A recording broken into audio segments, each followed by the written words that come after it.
ہزاروں محدثین کرام، حدیث اور اصول حدیث پہ کام کرنے والے شیوخ اور ائمہ جنہوں نے اپنی زندگیوں کو وقف کر دیا اس کام کے لیے اور بڑی محنت کی، اور ان کی محنت کا پھل ہم کھاتے ہیں اور کھا رہے ہیں۔ تو اصول حدیث کے قوانین اور قواعد سیکھنے سے پہلے میں اس بات کو ضروری سمجھتا ہوں، اور اساتذہ کرام نے بھی اس بات کو ہمیشہ ضروری سمجھا ہے، کہ جب وہ کسی مصنف علیہ رحمہ کی کتاب پڑھیں یا پڑھائیں تو ان مصنف کے کچھ احوال اور ان کا ذکر خیر کریں۔ اس سے فائدہ یہ ہوتا ہے، اس سے دو فائدے ہیں۔ سب سے پہلا فائدہ تو یہ ہے کہ اصول حدیث اور حدیث پڑھنے کے سبق کے دوران آگے چل کر آپ کو بہت سارے ائمہ اور شیوخ اور محدثین کے نام کتابوں میں دیکھنے کے لیے ملیں گے، اور آپ اگر ان سے ناواقف ہوں گے اور اگر آپ ان کو نہیں جانتے ہوں گے تو پھر آپ کو سبق اچھی طرح سے سمجھ میں نہیں آئے گا۔ سند لکھی ہوئی ہوتی ہے، سند میں بہت سارے نام آتے ہیں۔ بے شمار احادیث پڑھنے کے بعد سند کے اندر موجود راویوں سب کے نام آپ کو یاد ہوں، یہ تو آپ سے کوئی تقاضا کر بھی نہیں رہا، لیکن اصول حدیث کے اسٹوڈنٹس وہ کچھ نہ کچھ راویوں کو ضرور جانتے ہیں۔ ان ہزاروں ائمہ کرام میں سے صرف آج کے سبق میں صرف 12 محدثین کا تعارف کیوں ہے؟ دراصل تقلید کرتے ہوئے اپنے اساتذہ کی اور اپنے شیوخ کی، کہ علم اصول حدیث پر کام کرنے والے کچھ بنیادی اور شروع کے دور کے شیوخ ہیں، جن کو حضرت علامہ غلام رسول سعیدی رحمۃ اللہ تعالی علیہ نے اپنی کتاب تذکرۃ المحدثین میں ذکر کیا ہے۔ تو ہم بھی انہی کی سنت پر عمل کرتے ہوئے آج کے سبق میں ان 12 محدثین کرام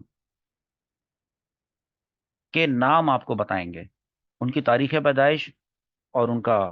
وصال کا سن، تاکہ آپ کو یہ اندازہ ہو جائے کہ وہ کس دور سے تعلق رکھتے تھے، ان کے بعد کس کا دور آیا۔ اس طرح آپ کو کچھ طبقات سمجھنے میں آسانی ہوگی، اور پھر جن ان شیوخ کا ذکر کرنے سے یقیناً یہ ثواب بھی ہے، اور ان تک جب یہ بات پہنچے گی کہ ہم نے ان کا ذکر کیا، یہ خبر جب ان تک پہنچے گی کہ ہم نے ان کا ذکر کیا، تو ان کی نظر عنایت اور ان کے نظر کرم ہمارے اوپر متوجہ ہوگی، جو ہمارے اس اصول حدیث کے سفر میں ہماری کامیابی کا ذریعہ بن جائے گی۔ کیونکہ انہی محدثین کرام اور انہی علماء اور انہی شیوخ کے ساتھ اب ہم نے زندگی آگے کی گزارنی ہے۔ ہم نے جس حصول علم دین کی راہ پر قدم رکھا ہے، تو ہمیں اپنے خاندان کے بارے میں بھی پتہ ہونا چاہیے کہ ہمارے خاندان میں کون کون سے آباء و اجداد اور بزرگان دین موجود ہیں۔ ہمیں ان کے نام تو کم سے کم پتہ ہونے چاہیے، اور تفصیل میں نے ان کی ڈسکرپشن کے اندر ٹیکسٹ فارمیٹ میں لکھ دی ہے۔ حضرت علامہ غلام رسول سعیدی رحمۃ اللہ تعالی علیہ، جو کہ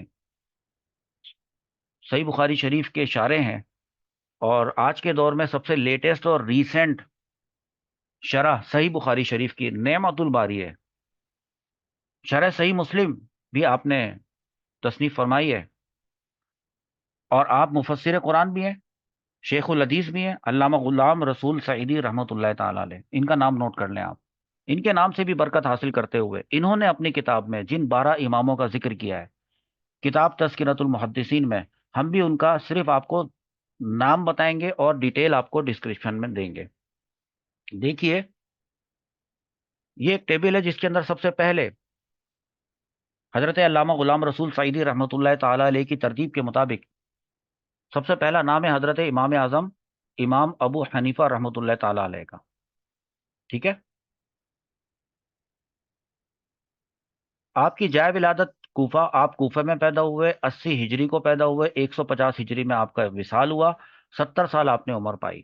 تو آپ کو نام یاد ہونا چاہیے حضرت امام اعظم امام ابو حنیفہ رحمۃ اللہ تعالی علیہ کا۔ ٹھیک ہے، اس کے بعد آپ کو نام یاد کرنا ہے حضرت امام مالک کا۔ حضرت امام مالک رحمۃ اللہ تعالی علیہ مدینہ منورہ میں پیدا ہوئے تھے 93 ہجری میں، اور 179 ہجری میں آپ کا وصال ہوا، آپ کی عمر مبارک 86 سال۔ اچھا، اس سے پہلے میں آپ کو یہ بتاتا چلوں کہ حضرت علامہ غلام رسول سعیدی رحمۃ اللہ تعالی علیہ نے اپنی کتاب تذکرۃ المحدثین میں جن شیوخ کا ذکر کیا ہے، جو آپ کے سامنے ہیں اس وقت، جو کہ 12 ہیں، ان میں شروع تو 4 ائمہ اربعہ مجتہدین ہیں۔ اربعہ کا مطلب ہوتا ہے 4، جیسے امام ابو حنیفہ، امام مالک، امام شافعی اور امام احمد بن حنبل۔ یہ شروع میں جو آپ کو 4 نام لکھے ہوئے نظر آ رہے ہیں، اور یہ 4 فقہ کے امام ہیں، ان کو ہی کہا جاتا ہے مجتہدین۔ امام ابو حنیفہ کے فالوورز کو حنفی کہا جاتا ہے۔ فقہ میں جو حضرت امام مالک کو فالو کرتے ہیں فقہ میں، ان کو مالکی، اور فقہ میں جو حضرت امام شافعی کو فالو کرتے ہیں ان کو شافعی، اور وہ لوگ جو فقہ میں حضرت امام احمد بن حنبل رحمۃ اللہ تعالی علیہ کو فالو کرتے ہیں ان کو حنبلی کہا جاتا ہے۔ اور یہ چاروں فقہ برحق ہیں اللہ رب العزت کی ان چاروں پر، اور ان سارے 12 کے 12 پر، اور اس کے علاوہ جو ہزاروں ہیں ان سب پر اللہ رب العزت کی خاص رحمتیں نازل ہو، اور ان کے صدقے میں ہماری مغفرت ہو، اور ان کے وسیلے سے ہم یہ دعا کرتے ہیں کہ یا اللہ رب العزت، یہ وہ لوگ ہیں جنہوں نے اپنی زندگیاں حدیث کی خدمت کرنے میں اور اصول حدیث کو وضع کرنے میں اپنی زندگیاں وقف کر دیں، اپنا چین اور اپنا آرام انہوں نے چھوڑا اور مشقت کی زندگی اختیار کی، بڑی محنت کی، اور ان کی محنت کا پھل وہ ہم نے کھایا، یا ہم کھا رہے ہیں یا ہم کھانے جا رہے ہیں۔ تو ہمیں ان کا ذکر خیر ایک مرتبہ ہم اپنی زبان سے ان کا نام تو لے لیں۔ حضرت امام اعظم امام ابو حنیفہ رحمۃ اللہ تعالی علیہ کے بعد کتاب تذکرۃ المحدثین کے اندر جن شیخ کا ذکر ہوتا ہے ان کا نام حضرت امام مالک ہے۔ حضرت امام مالک رحمۃ اللہ تعالی علیہ مدینہ منورہ میں پیدا ہوئے، 93 ہجری میں پیدا ہوئے، 179 ہجری میں 86 سال کی انہوں نے عمر پائی۔ تیسرے نمبر پہ نام آتا ہے حضرت امام شافعی کا رحمۃ اللہ تعالی علیہ۔ حضرت امام شافعی کے فقہ کو فالو کرنے والے لوگ مسلمان شافعی کہلاتے ہیں۔ حضرت امام شافعی فلسطین میں پیدا ہوئے تھے، غزہ میں۔ 150 ہجری میں آپ دنیا میں تشریف لائے، اور 204 ہجری میں پردہ فرما گئے، 54 سال کی ہجری تک، 54 سال عمر میں انہوں نے فقہ کے اوپر کام کیا۔ اس کے بعد حضرت امام احمد بن حنبل رحمۃ اللہ تعالی علیہ، ان کا نام بھی آپ اپنی زبان سے لے لیں، اور بلکہ آپ یہ چارٹ اپنے پاس لکھ کر بنا لیں۔ حضرت امام احمد بن حنبل رحمۃ اللہ تعالی علیہ بغداد میں پیدا ہوئے 164 ہجری میں، اور آپ کا انتقال ہوا 241 ہجری میں، 77 سال کی آپ نے عمر پائی۔ یہ جو سال لکھے ہوئے نا سارے، ان یہ اتنے ایئرز سے آپ کو دور میچ کرنے میں آسانی ہوگی کہ کون کس دور میں موجود تھا۔ جیسے کہ حضرت امام اعظم امام ابو حنیفہ رحمۃ اللہ تعالی علیہ 80 ہجری میں پیدا ہوئے۔ آپ کو معلوم ہے کہ یہ 80 ہجری وہ زمانہ ہے جو حضور اکرم صلی اللہ تعالی علیہ وسلم دنیا سے پردہ فرما چکے تھے۔ حضور اکرم صلی اللہ تعالی علیہ وآلہ وسلم سے جس شخص نے ایمان کی حالت میں ملاقات کی، جس شخص نے حضور صلی اللہ تعالی علیہ وسلم سے ایمان کی حالت میں ملاقات بھی کی اور ساتھ میں ایمان کی حالت میں ان کا انتقال بھی ہوا، ایسی شخصیت کو صحابی کہا جاتا ہے۔ اور 80 ہجری یہ وہ دور ہے جب حضور صلی اللہ تعالی علیہ وآلہ وسلم ظاہری طور پر پردہ فرما چکے تھے، تو یہ اس دور میں صحابہ اکرام موجود ہیں۔ تو وہ شخص جس نے کسی صحابی سے اس حال میں ملاقات کی کہ وہ مسلمان تھا، وہ شخص، اور اس کا ایمان پر خاتمہ ہوا، اس کو صحابی تو نہیں کہتے، اس کو تو پھر کیا کہتے ہیں؟ تابعی۔ تو اس کا مطلب یہ ہے کہ حضرت امام اعظم امام ابو حنیفہ رحمۃ اللہ تعالی علیہ ایک تابعی بزرگ ہیں۔ حضرت انس بن مالک رضی اللہ تعالیٰ عنہ سے انہوں نے تعلیم حاصل کی، اور دیگر صحابہ کرام سے بھی، وہ میں آپ کو ڈسکرپشن میں پوری ڈیٹیل آپ کو سینڈ کر رہا ہوں۔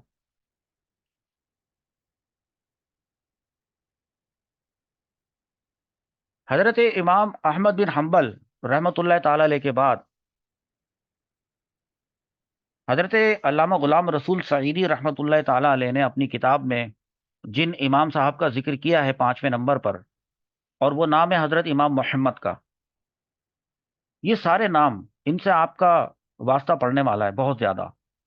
تو آج یہ جو وقت، جس وقت آپ میری آواز سن رہے ہیں، اس وقت کو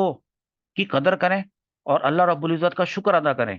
کہ یا اللہ تعالیٰ تو نے مختصر وقت میں ہمیں ہمارے ہی رشتہ داروں سے، ہمارے ہی خاندان والوں سے، جن کو ہم بھول بیٹھے تھے یا ہم نے کبھی جاننے کی کوشش ہی نہیں کی تھی، اور جن سے ہماری کچھ امیدیں وابستہ پوری ہو سکتی ہوتی تھیں لیکن ہم نے غیروں سے امیدیں لگا کے رکھی، اور ہم اپنے اپنوں کو تو ہم جانتے تک نہیں تھے۔ تو آج تو نے یا اللہ تعالیٰ ہمیں یہ موقع دیا ہے کہ ہم اپنوں کو تو جان لیں، ایک مرتبہ ان کا نام اپنی کاپی میں لکھ لیں، اور ایک مرتبہ ہم ان کا نام اپنی زبان سے دہرا تو لیں۔ پانچویں جو بزرگ ہیں، حضرت امام محمد رحمۃ اللہ تعالی علیہ، دمشق میں پیدا ہوئے ہیں 132 ہجری میں، اور آپ کا انتقال ہوا ہے 190 ہجری میں، 58 سال آپ کی عمر۔ اس کے بعد حضرت امام طحاوی، بہت مرتبہ آپ کو ان کا نام سننے کو ملے گا، اور ان کی برکتیں حاصل ہوں گی، اور ان کا ہم ذکر خیر کر رہے ہیں تو اللہ رب العزت اپنے فضل و کرم سے جب ان کو یہ خبر پہنچے گی کہ ہم نے ان کا ذکر کیا، ہم نے ان کا نام لیا، تو ان بزرگان دین کی طرف سے بھی ہمیں توجہ حاصل ہوگی انشاءاللہ عز و جل، اور ایسا ہی ہوتا ہے۔ اور جب ان کی توجہ، ان کی نظر کرم شامل حال ہوگی تو ہم حدیث اور اصول حدیث پڑھنے میں، ماہر ہونے میں انشاءاللہ عز و جل کامیاب ہو جائیں گے۔ حضرت امام طحاوی رحمۃ اللہ تعالی علیہ مصر میں پیدا ہوئے تھے، اور مصر کے علاقے طحا، اس لیے ان کو طحا سے طحاوی کہا جاتا ہے۔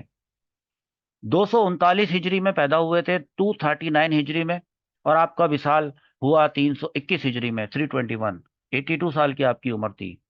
اس کے بعد، ان دو بزرگوں کے بعد، حضرت امام محمد اور حضرت امام طحاوی رحمۃ اللہ تعالی علیہ مجمعین کے بعد، مصنف تذکرۃ المحدثین حضرت علامہ شیخ الحدیث غلام رسول سعیدی رحمۃ اللہ تعالی علیہ نے اپنی کتاب میں آگے 6 اور مزید بزرگوں کا ذکر کیا ہے، اور وہ بزرگ وہ محدثین ہیں جو کہ دراصل صحاح ستہ کے مصنفین بھی ہیں، جیسے کہ حضرت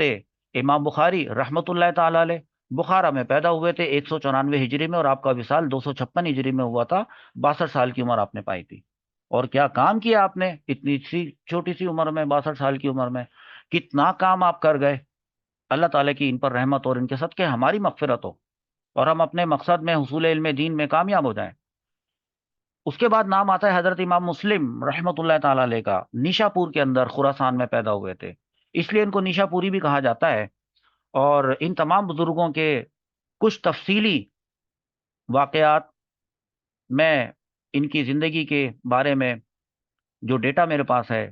تذکرۃ المحدثین کتاب سے، میں ٹیکسٹ میں نیچے آپ کو ڈسکرپشن میں پرووائڈ کر رہا ہوں۔ حضرت امام مسلم رحمۃ اللہ تعالی علیہ کی تاریخ پیدائش کے بارے میں 3 اقوال ہیں۔ آپ یا تو 202 ہجری میں پیدا ہوئے تھے، یا 204 ہجری میں پیدا ہوئے تھے، یا 206 ہجری میں پیدا ہوئے تھے۔ 261 ہجری میں آپ کا انتقال ہوا، اور 59، تقریباً 59 سال آپ کی عمر تھی۔ اس کے بعد ذکر آتا ہے امام ترمذی کا۔ حضرت امام ترمذی رحمۃ اللہ تعالی علیہ کی کتاب ہے جو کہ آپ پڑھ رہے ہیں اور پڑھیں گے، جامع ترمذی، اس کو سنن ترمذی بھی کہا جاتا ہے۔ ترمذ میں پیدا ہوئے تھے، اس لیے ترمذ جو بلخ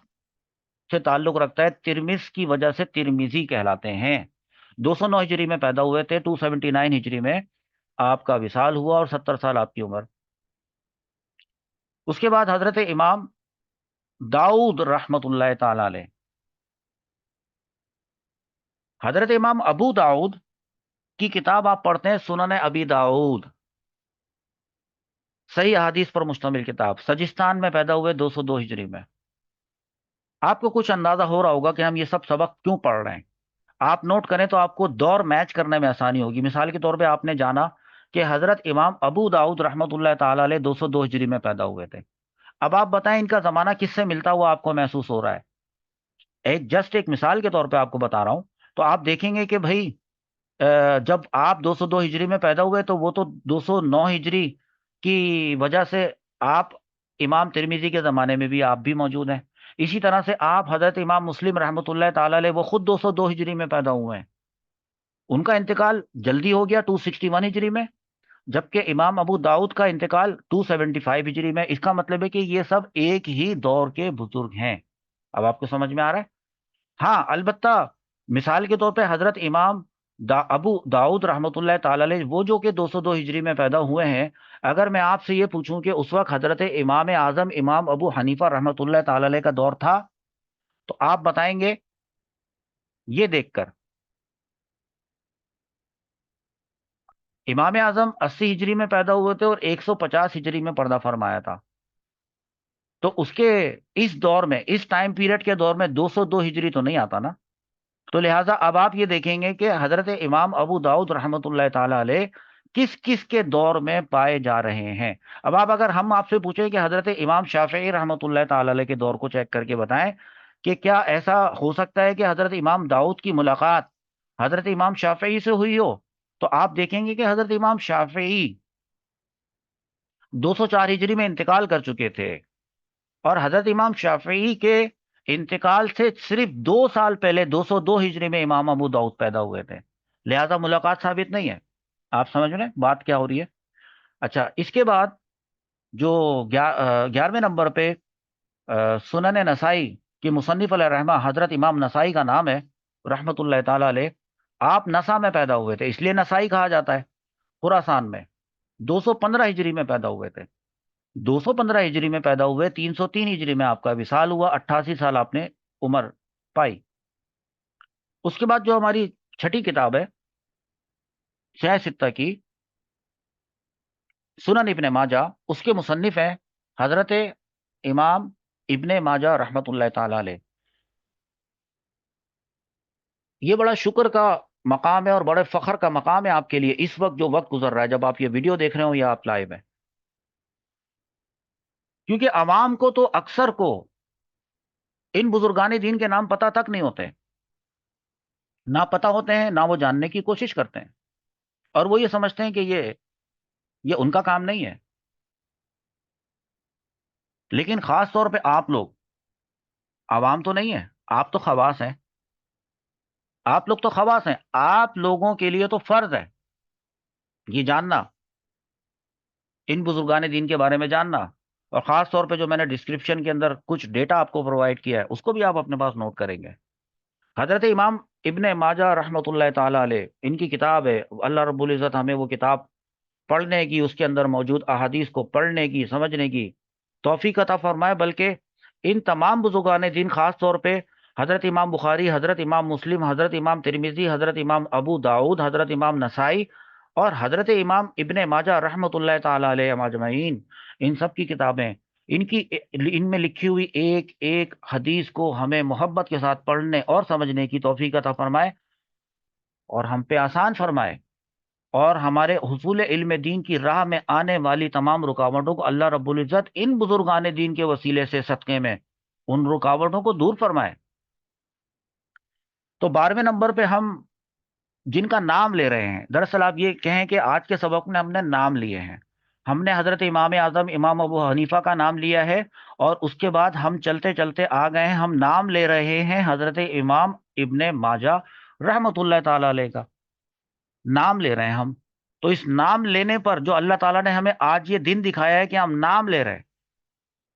تو نام لینے پر ہم اللہ رب العزت کا شکر ادا کرتے ہیں۔ حضرت امام ابن ماجہ رحمت اللہ تعالی علیہ قزوین عراق میں پیدا ہوئے، اس کو عراق عجم کہا جاتا تھا،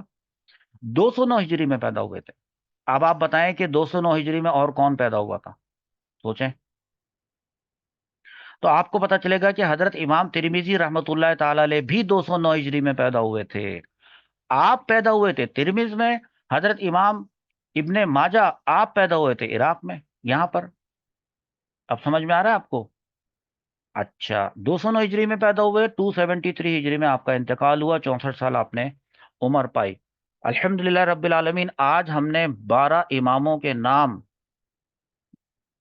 دیکھ بھی لیے، 12 اماموں کے نام سن بھی لیے،